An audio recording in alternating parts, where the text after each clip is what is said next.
NFL wrote a column in USA Today polling a few former NFL quarterback greats and their thoughts on one Tom Brady and Deflategate. Warren Moon added, I guarantee you he had some knowledge. Those guys handling the footballs are not going to do it if it's something he doesn't like. Whatever they're told, they got it done. But I don't think it's that big of an advantage.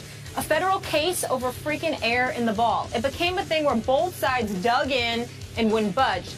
Phil Simms likens deflated footballs to a corked bat or a basketball made easier to handle, asking, where do you draw the line? Skip, this is your guy, Brady. Yeah. What do you make of these comments? Frankly, Molly, Stephen A., I like all three of these quarterbacks. They were obviously great in and of themselves. But these comments made me sick because they are so relentlessly unfair to Tom Brady. You've heard the old cliche about damning with faint praise. These three former great quarterbacks are damning with loud praise because they're all saying, man, what Brady's doing right now, it's amazing what he's doing.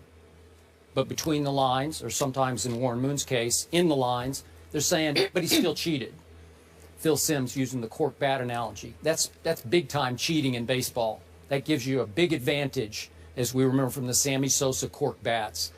It allows you to get a little more spring-like effect in the barrel of the bat. Got it. Project the ball a little farther. I don't like the analogy because you're just saying he flat-out cheated. Steve Young saying, well, it's no more than a traffic citation, which is pretty much what you said. Is that fair to say? It's not that big a deal, but it was still cheating. And I'm going to say this again, whether people want to hear it from me or not. I believed Tom Brady from the start, and I've never wavered in this. Sitting right here in this chair from the very start, I said that I believe Tom Brady when he says he told his equipment people to merely inflate the footballs to the lower end of regulation. Now, if you want to make the case back to me that Bill Belichick masterminded this, that he ordered the footballs deflated, make your case away, fire away, because I don't know that, but we know that Belichick got busted for cheating. He got caught red-handed in Spygate, so he has a history. Tom Brady has zero history. And now it looks like we have three more former quarterbacks who, like you and most of the rest of the world outside Patriot Nation, leaped to the early conclusion he cheated and he lied about it, and they won't back off. They will not give him an inch of objectivity when, in fact, Tom Brady had the guts to go fight City Hall, Roger Goodell in the NFL, in an away game. He was forced to go fight Roger Goodell and company, as you well know, in Manhattan. That's their home game with what should have been a hometown judge. And Judge Berman, thank you very much, Judge Berman, had the objectivity to hear the facts. And even though they weren't judging the merits of the case, I think they came into play. And when I read what he wrote about the case and when I heard what Judge Berman said about the case, it was pretty clear to me and to everybody else, I think, with half an objective brain, that Judge Berman did not think Tom Brady cheated. He pretty much ruled that out, and then obviously it was all about the process. But still, Tom Brady had the guts to go beat the NFL in its own backyard. And then we go back to what happened on the field after everyone said, oh, this is cheating. You're getting an unfair competitive advantage. So on the very night that he had an unfair competitive advantage and they fixed the footballs for the second half of the AFC Championship game, what happened? Tom Brady torched the Indianapolis Colts in the second half with legally inflated footballs, 28-0. With legally inflated footballs, quote unquote, because I don't think they were much different than they were before, Tom Brady played one of the great Super Bowls and the best fourth quarter of a Super Bowl I have ever seen. And then with legally inflated footballs, you would think, boy, Tom Brady's performance would start to suffer a little bit this year as in his later years of playing quarterback. And he's better than ever. So it makes everybody look foolish who thought he was getting a competitive advantage because his footballs were deflated. Baloney he was. Look what he's doing now. 11 touchdowns, no interceptions. What he did to the Pittsburgh defense on opening night and then to Rex Ryan's defense up in Buffalo. Are you kidding me? And these three quarterbacks won't give him an inch of objectivity to say, you know, maybe he didn't cheat. Maybe he's just taking it up a notch here. because the facts are that on the field, he's showing you he had zero competitive advantage with what everybody said was underinflated footballs. But these guys are still buying the Wells report. You're still buying the Wells report.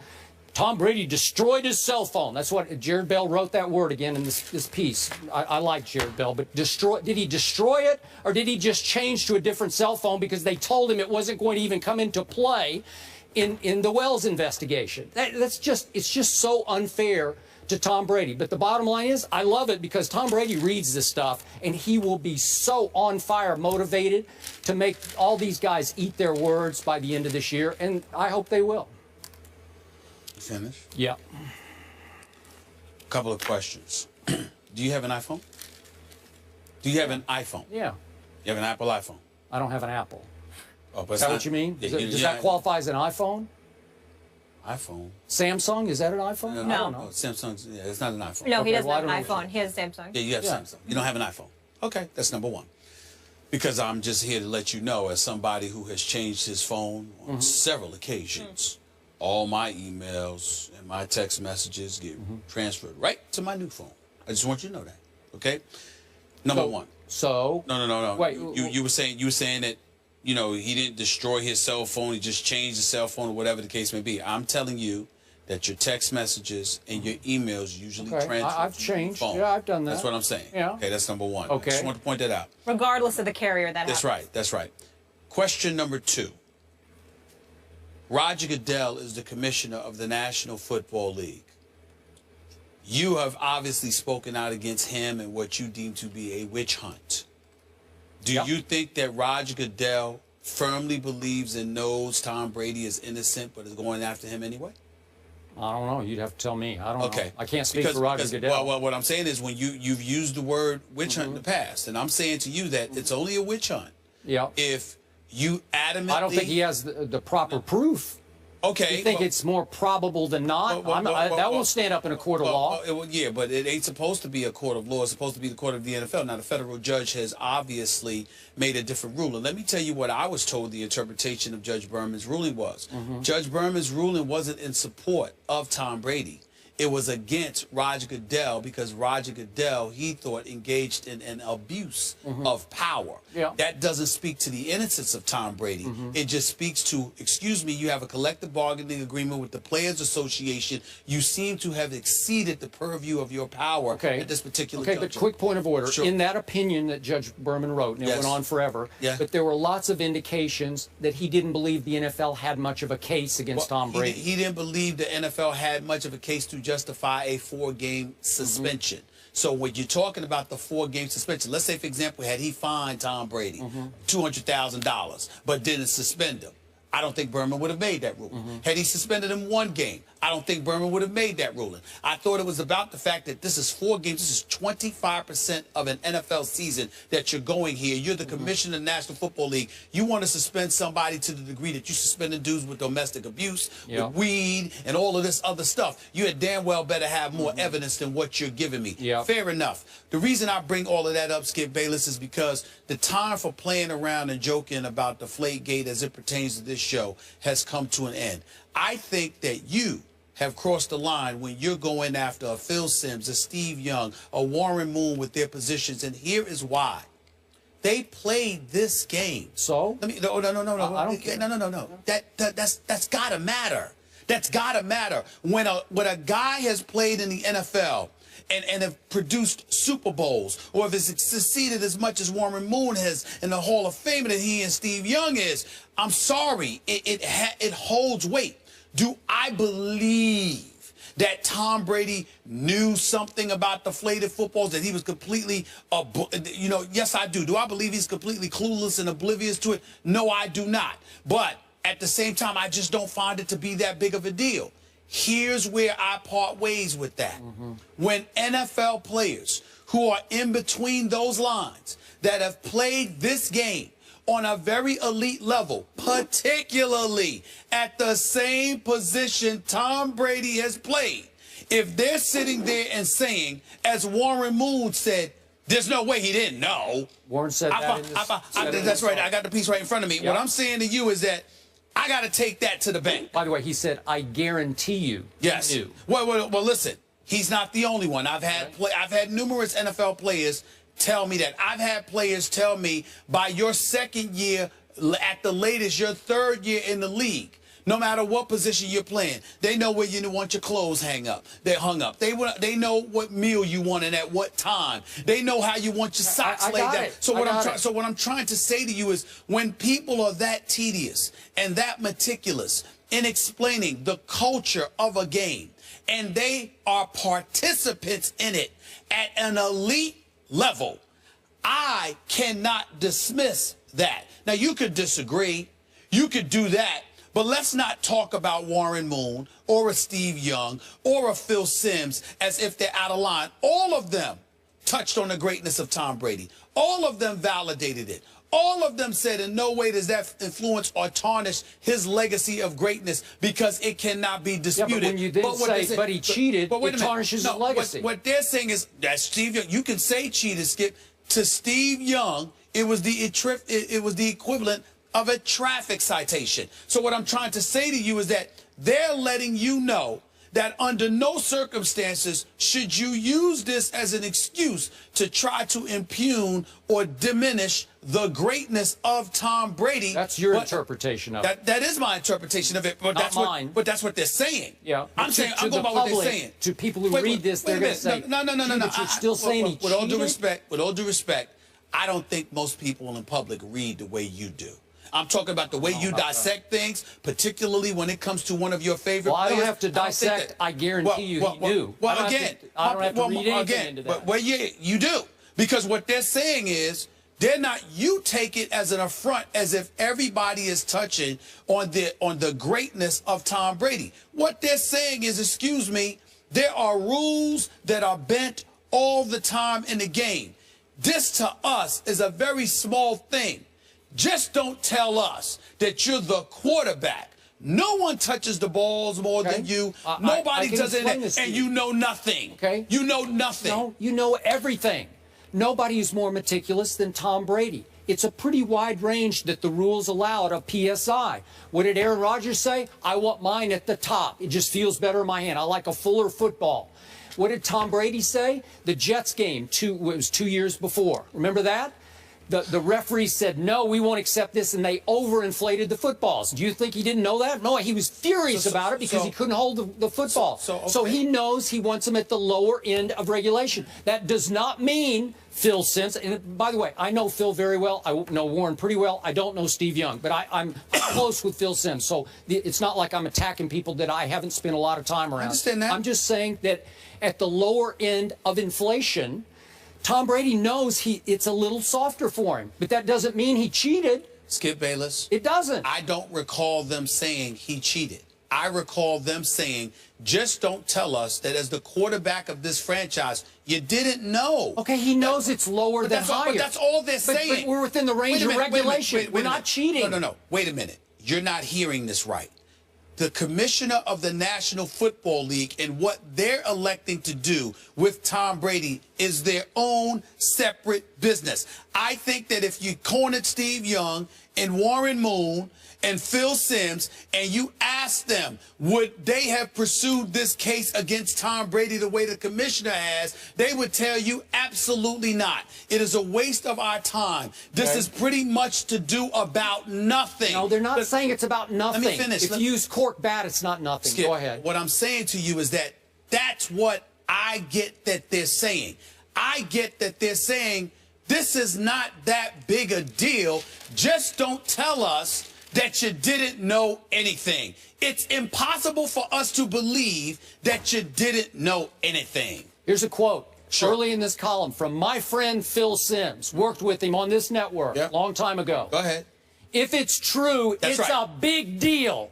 Okay, Phil Simms, that's the first quote in the story. Jared Bell, if it's true, it's a big deal. And then he's saying it's like a cork bat, so he's saying it is true. He's saying to me, if it's true, it's a big deal, meaning when they came to you and asked you about it, and you're lied and all of this other stuff. Okay. I don't think that, oh my goodness, the footballs are a little bit deflated, so wow. And I'm not trying to say, listen, I didn't play the game, they did. So I understand that, you know, you've got folks that'll call into the radio show that'll sit there, could call in here if they want, if they could, and they would tell you it's a big deal because obviously Bill Belichick is a stickler for protecting the football, not fumbling it or what have you, and the softer the football is. Issue. I'm just saying, if the softer the Belichick order, I'm good with it. But see, that's what I'm saying to you is this: you're speaking to the greatness of Tom Brady to highlight and buffer your argument. Okay. Last time I checked before Spygate, Bill Belichick was considered great. Let me point out this too.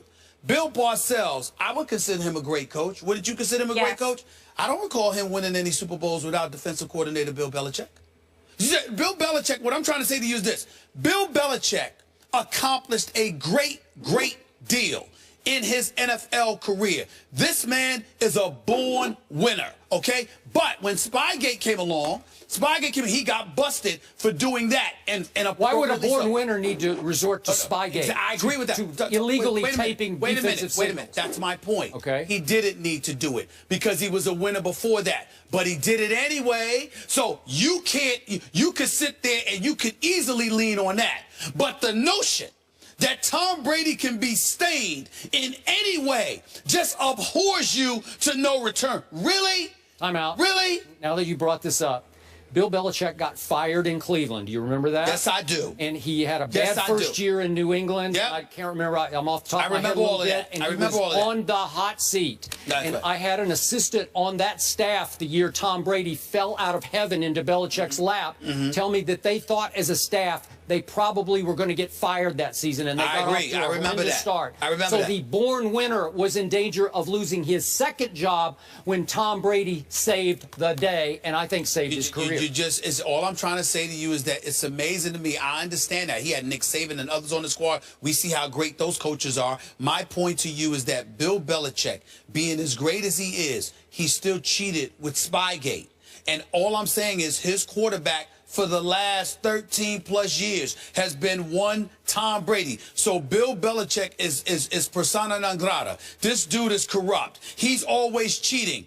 But Tom Brady, oh, he could never do anything wrong. I mean, the sun just shines and sets with him. Association, Tom Brady's legacy should be tarnished. I am not saying that. Not at all. What I am saying is that when you come to me and I listen to Phil Simms or a Warren Moon or a Steve Young, credentialed NFL stars who won Super Bowls in the case of Simms and Steve Young anyway, Hall of Famers who have done what they have done at that position, I think that it's okay for them to express, look, we don't think that the guy knew nothing, but we still know how great he is. I don't think that's a crime. I don't think that's a crime. All right. Is it a crime not to mention that he gained no competitive advantage for the reported underinflating of the football, the deflating of the football? Can't you see he's proven again and again, Tom Brady, that it didn't give him 1 ounce of advantage? I think Bill Belichick has proven his greatness in the aftermath of Spygate, but it doesn't take away what happened with Spygate. There are people who are great that cross the lines from time to time, and I don't know if Tom Brady did that or not, but at the same time, we don't know whether he did or didn't. Stop acting like we do. We don't know. Well, I do. Okay. I believe. No, you don't. You believe. You don't know. Yeah. All right. Let's go.